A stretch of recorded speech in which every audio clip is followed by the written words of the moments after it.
Halo semuanya, kembali lagi di Vlog Ridwan Hanif dan kali ini kita lagi ada di Autonet Care Bintaro ya. Bisa dilihat di situ ada pengepul mobil juga karena kita di sini kerjasama sama pengepul mobil. Tapi kali ini kita nggak bahas soal Autonet Care-nya. Nah, kita mau bahas mobil ini yang ada di sebelah saya. Ini adalah Mini Cooper Coupe John Cooper Works. Dan mobil ini adalah Mini Cooper Coupe pertama dan yang terakhir. Karena di generasi yang sekarang itu sudah nggak ada lagi. Kira-kira seperti apa mobil ini? Jangan lupa untuk like dan subscribe. Saksikan terus karena kita akan bahas mobil yang super langka ini.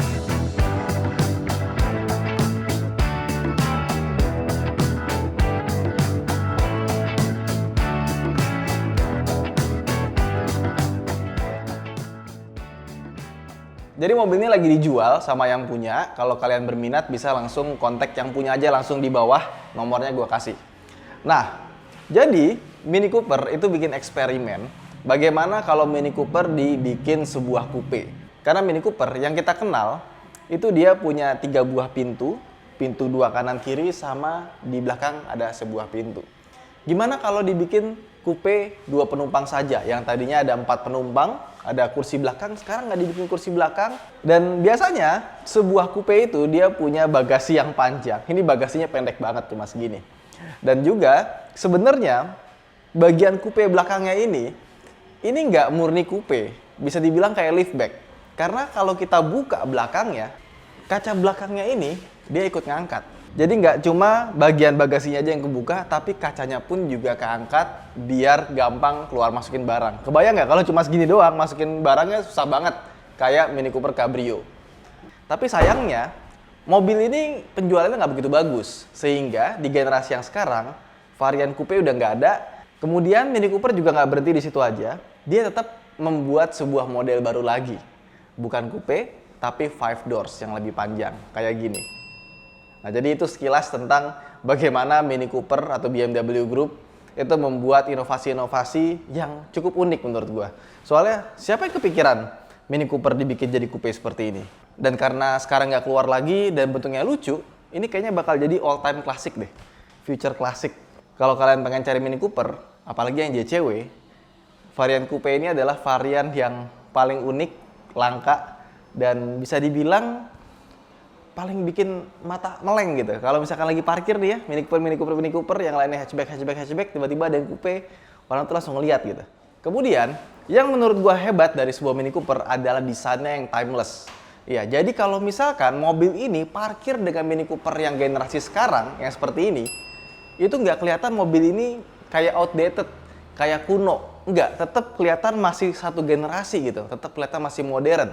Dan buat kalian yang penggemar Mini yang bener-bener pengen yang mini, yang kecil, bukan yang maxi, ini adalah Mini Cooper yang dimensinya masih bisa diterima.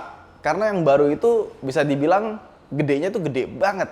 Udah nggak bisa dibilang mobil kecil lagi, meskipun desainnya dibikin seolah-olah kecil. Dan untuk varian JCW, John Cooper Works, itu ada perbedaan. Mulai dari bumper depannya, di sini ada pendingin buat remnya, kemudian velgnya beda, kaliper remnya beda, kemudian dia punya spoiler belakang sama ada emblem John Cooper Works di belakang. Sisanya sih sama aja kayak yang varian S. Kemudian, yang spesial dari mobil ini ada pada mesinnya. Tuning kit number R56. Jadi dia adalah mesin yang sama seperti Mini Cooper S, cuma output tenaganya beda. Kalau yang Mini Cooper S itu 181 horsepower, yang ini 208, bedanya 20 horsepower. Dan 0 ke 100-nya 6,4 detik. Kenceng banget. Ya, dan ini adalah mesin yang dikembangkan bersama Peugeot, namanya Prince Engine, atau kalau di Peugeot itu mesin THP. Dan mesin THP sendiri sampai sekarang masih digunakan sama Peugeot. Jadi mesin 3008, 5008 itu masih sama basic engine-nya seperti mobil ini, 1500 cc turbo.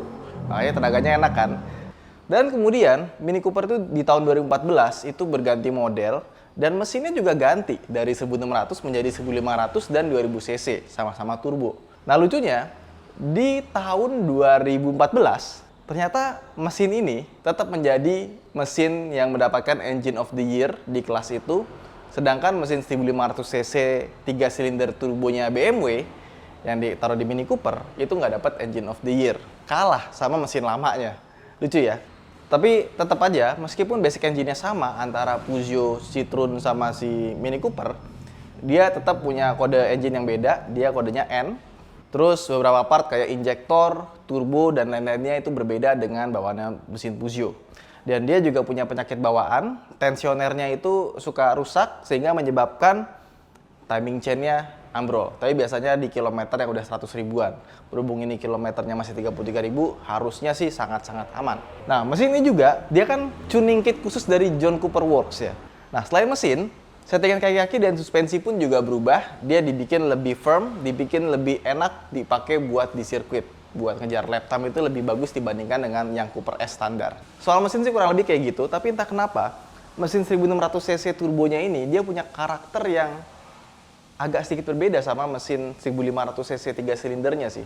Lebih agresif, lebih punchy, lebih enak. Terus ke samping, ini mobil warnanya off-white, jadi putih yang agak kuning-kuningan, lebih klasik. Kurang lebih kayak Katana Suave ya. Terus untuk yang John Cooper Works, dia ada ornamen di sini nih. Ini buat udara biar bisa masuk ke dalam. Jadi ini harusnya ada fungsi buat aerodinamikanya.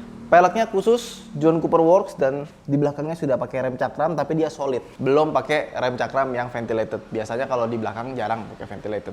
Terus bumper belakangnya ada sedikit perbedaan. Di belakang ini ada 2 buah knalpot. Di knalpotnya ada tulisannya John Cooper Works juga. Keren. Nah, terus ini spoiler belakangnya, ini harusnya itu dia pakai yang aktif. Jadi dia nempel di bawah. Kalau misalkan dia lebih kenceng dari 55 mile per hour atau sekitar hampir 100 km per jam, dia akan naik secara otomatis. Sekarang kita bahas bagasinya. Bagasinya nggak begitu lega, tapi ini lebih lega dibandingkan dengan versi yang cabriolet. Terus di bagian bawah sini, ini bisa kita buka. Di bawahnya ada toolkit, tapi toolkitnya nggak ada, mungkin lagi diambil. Terus di sini ya, ini ada separator, kayak mobil-mobil hatchback. Tapi separatornya itu pas kita buka bagasi belakangnya, dia tuh nggak ikut ngangkat. Tapi bisa dilepas. Dilepas caranya kita tarik ke sini. Nah, ininya juga ikut ke lepas. Keren ya? Oke. Terus di sini juga ada separatornya lagi nih buat ngikutin yang depannya. Jadi kalau misalkan kita mau bawa barang yang lebih gede gitu ya, ini dilepas aja nih 1 sama 2. Cuma buat apa ya? Jadi kayak hatchback. Terus masuk ke dalam interiornya, Mini Cooper yang generasi ini itu terasa sempit dibandingkan dengan Mini Cooper yang generasi sekarang karena emang secara dimensi lebih kecil. Apalagi dia model coupe. Atapnya dibikin lebih pendek. Jadi rasa lebih sempitnya tuh lebih berasa. Cuma untungnya ya, meskipun dia coupe dan lebih pendek, tapi kita nggak akan ketemu masalah kepala kita mentok karena sudah diset buat badan-badan orang Eropa kali ya. Jadi kalau tinggi kita lebih dari 107 cm, harusnya sih nggak ada masalah di mobil ini. Pasti masuk. Bisa dinaikin, bisa diturunin. Dan seperti biasa, Mini Cooper tidak elektrik. Tapi somehow, gue lebih suka driving positionnya di Mini Cooper yang generasi ini dibandingkan dengan generasi yang baru. Memang rasanya lebih sempit. Ini juga udah pakai tilt dan teleskopik. Dan kalau kita tiltnya mainin, speedometernya ikut naik turun juga. Sama seperti yang generasi sekarang. Oke, sekarang kita pindah tempat keluar. Karena kita ngebahas interior kalau sambil nyalain mesin, biar nggak panas, itu kan udaranya nggak bagus ya. Asap knalpot itu bisa bikin kita meninggal kalau dihirup terus. Dan seperti yang gue bilang pada eksteriornya, interiornya pun itu juga sama. Karena dia modelnya klasik atau retro, jadi dia nggak kerasa kuno. Kayak misalkan gini, lihat interiornya, desainnya. Itu beda sama mobil-mobil lain, dan desainnya itu dibikin benar-benar unik. Kayak misalkan tombol-tombol di sini, tombol-tombol di sini. Bahkan speedometernya, ini eye-catching banget gitu. Speedometer itu taruh di pinggir sini, kelihatan bagus, keren, beda, tapi nggak efektif. Pas kita driving ya, ini nggak fungsional sama sekali. Ujung-ujungnya kita ngelihat speedometer tuh di sini nih, bukan di sini. Biasanya kalau speedometer tengah, taruhnya di depan sini kan, biar kita tuh mata langsung lihat depan aja gitu. Ini nggak, ini kita mesti nengok gitu buat ngeliatin kecepatan. Dan dialnya itu juga dibikinnya tuh melingkar gitu loh, keren.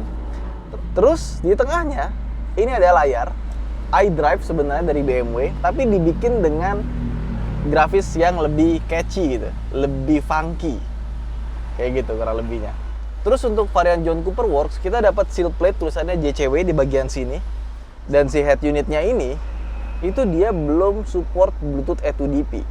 Jadi dia ada Bluetooth, cuma buat nelpon sama nerima aja. Kalau buat setel musik dia nggak bisa. Kita harus upgrade lagi. Jadi dia cuma ada colokan USB, CD, sama aux. External device cuma 2 tuh. AUX sama USB. Ini ada CD-nya ya.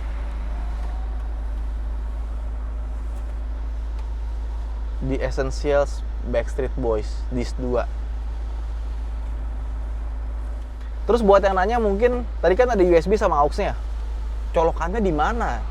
Colokannya tersembunyi ada di sini. Kita mesti agak nunduk buat ngeliat posisi colokannya. Terus di bagian atas ini dia ada tombol buat naikin turunin itu wing belakangnya. Tapi karena wingnya sudah dibikin fix, jadi dia nggak bisa naik turun lagi. Aslinya kalau yang nggak dibikin fix seperti itu dia ada bisa naik turun. Tapi untuk mobil tahun 2012 dia sudah ada di sini tombolnya nih buat ganti-ganti warna lampu. Ini jadi merah, kan, jadi oranye, jadi putih, hijau, udah ada. Padahal mobil zaman dulu. Jadi memang nggak bikin kerasa kuno. Terus untuk practicality, jujur aja mobil ini kurang begitu praktis. Dia ada cup holder depan 2 di sini. Ya di sini ada cup holder lagi. Terus di sini, dia ada laci yang nggak begitu besar tapi cukup panjang ke dalam. Dan ini bisa diputer ya, biar jadi cooler box. Kalau kita naruh minuman di sini bisa dingin, minuman kaleng. Sound system, dia sudah pakai Harman Kardon, tapi sayangnya karena belum pakai Bluetooth, jadi kita harus bypass pakai Bluetooth adapter yang ke AUX. Nah, gue tuh agak penasaran, kalau kita connect Bluetooth, ini telepon kan, Bluetooth device, nyambungin dulu. Oke, sudah connect ya. Di sini ada mini connected. Sebenarnya dia cuma ada 3 doang nih, mobile care, hotline, sama your service. Coba mobile care, telepon ya. Nah,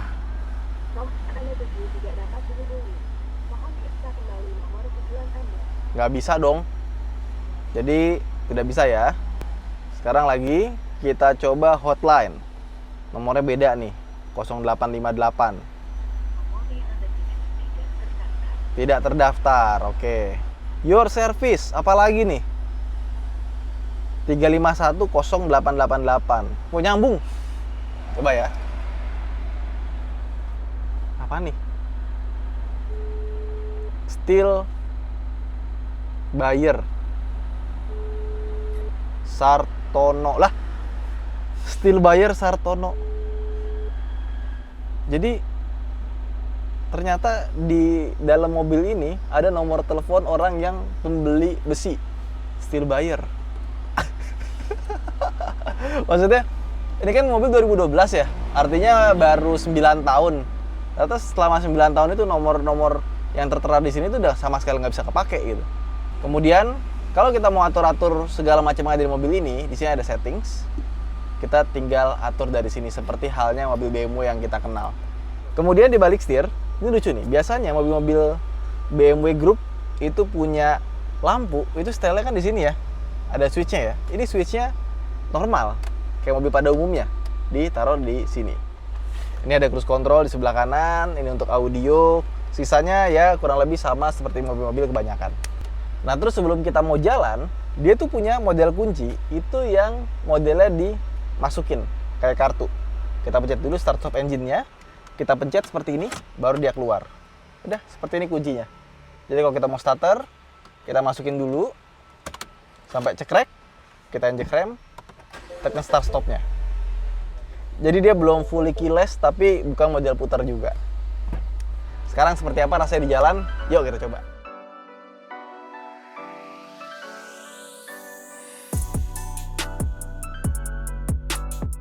Jadi sekarang kita udah ada di Mini Cooper John Cooper Works ya, versi coupe. Dan seperti yang kalian bayangkan, ya, versi JCW ini dia punya suspensi yang lebih kaku, lebih stiff.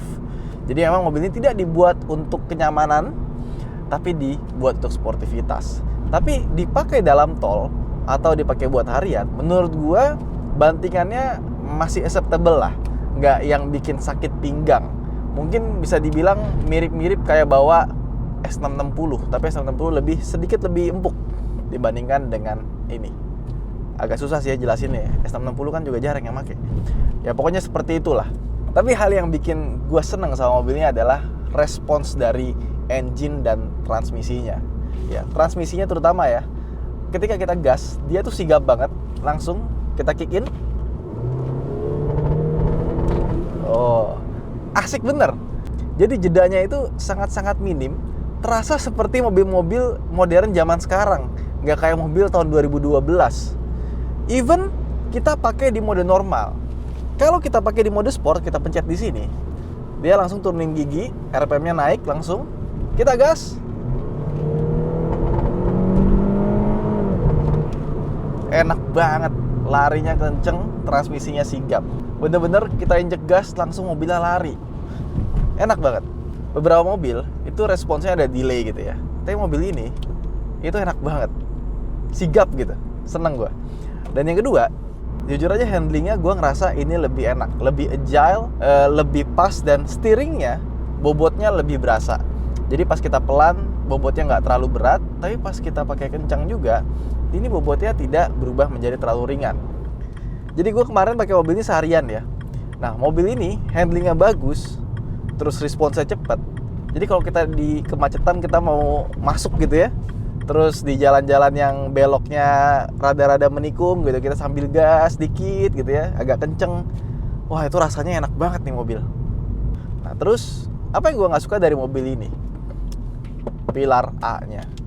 Karena pilar A-nya ini, karena kita duduknya agak sedikit ke belakang, dia tuh adanya tuh di, bentar, ini kan jam 12, ini jam 1, ini jam 2, ini jam 3, ya kan? Jadi mungkin sekitar jam setengah 2. Jadi pilarnya itu kalau misalkan ditarik ke belakang, itu pasti lebih enak lagi karena blind spotnya hilang.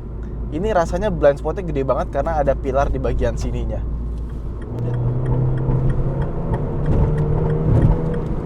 Buat nyusul-nyusul pindah jalur, ini mobil enak banget ya. Kemudian setirnya, dia tuh punya pedal shift ala BMW yang zaman dulu gitu.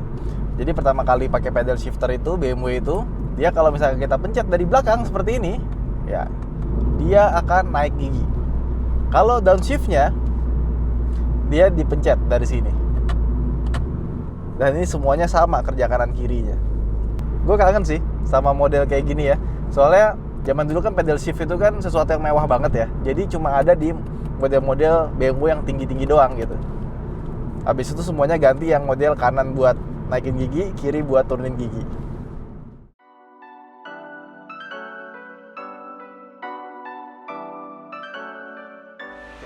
Jadi itu aja video kita tentang Mini Cooper Coupe John Cooper Works. Buat teman-teman yang pernah punya Mini Cooper generasi ini, bisa komen di bawah seperti apa rasa memilikinya dan rasa berkendaranya selama ini pakai gimana. So far sih, ini mobil memang tahun 2012, tapi entah kenapa nggak kerasa kuno karena emang desainnya dibikin retro seperti ini. Dan secara kualitinya, itu pun juga rasanya seperti mobil-mobil modern, nggak kelihatan seperti mobil yang sudah berumur. Itu aja mungkin video kita kali ini. Jangan lupa untuk like dan subscribe buat teman-teman yang baru. Terima kasih telah menonton. Sampai jumpa di video berikutnya. Bye!